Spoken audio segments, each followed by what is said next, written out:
I love Sheriff Joe. I'll tell you what, there he is right there. When Sheriff Joe endorses Trump, that means there's nobody like Trump on immigration. That we know. That we know. Thank you, Sheriff Joe.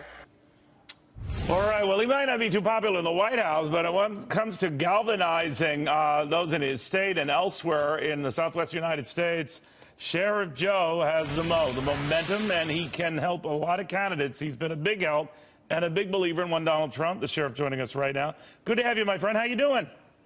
Well, I'm doing great, Neil. Just got back from Vegas. All right. Now, I always pictured, I knew about your early backing of Donald Trump. Even before a lot of people thought Donald Trump had much of a chance, he'd be a supernova and then he'd fizzle out. You obviously didn't agree. What did you see then that I guess now increasingly others are coming to realize that he might be legit? What is it you think he'll do, for example, on immigration? Well, you know, I endorsed and campaigned for several candidates for president in my 24 years, you know, George W. and Mitt Romney and Rick Perry. This is a little different. I'm very excited. It was Rick Perry last go-around. It wasn't this go-around, right? Or was it? Yeah, last go-around. Gotcha. But I'm very excited about Donald, enthusiastic. He's a little different. Kind of mirrors what I believe in my 55 years in law enforcement. I don't want to go into that. I'm not running for president, but I'll do everything I can to make sure that he becomes president. He just has the guts, the courage to speak out.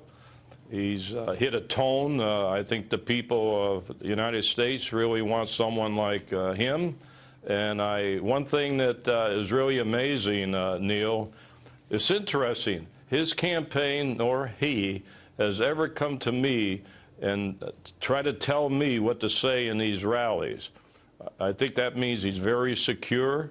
Insecure? No, he's never insecure. Secure in himself and his policies and what he wants to do. So that's unusual, and I have to respect him for that also. But he has a great experience around the world in business, and he's a good guy. He's a regular guy. All the money means nothing to him. He gets right down to the people, and that's what I respect. You know, I'm a Korean War veteran and cop for 55 years. He loves the police. There's a war on cops, and he loves the veterans.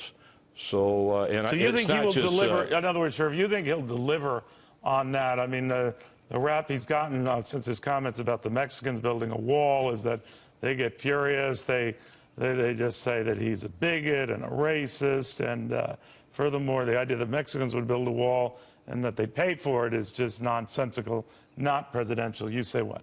Oh, that's garbage. He could build it. That wall will be built, believe me. And I'll tell you what, if they don't build a wall, just take away some of their foreign aid. Mexico is destroying our country with the heroin, the drugs coming across that border. And, of course, we have the illegal immigration problem. Yeah, when the president speaks, I'll tell you, Mexico will do what the president of this country wants. And I'm going to tell you something I haven't said before. I'll say it on your show, because I'll tell you the most important person when you talk about international relations, other than the president, is the Secretary of State. How many times has Hillary, the Secretary of State, gone to Mexico, or the president gone to Mexico to put the pressure on? They go everywhere else, but they don't go to Mexico, and I think that's sad. If he asked you to be his Secretary of State, would you? I'm happy being the sheriff. I'm running again on my seventh time, and happy in my role as sheriff. And by the way, Sheriff, I don't think the Trump people would even try to police whatever words you'd say. I think they would learn that that's probably not an advisable strategy. But it's very good seeing you, Sheriff. Thank you very, very much. Thank you.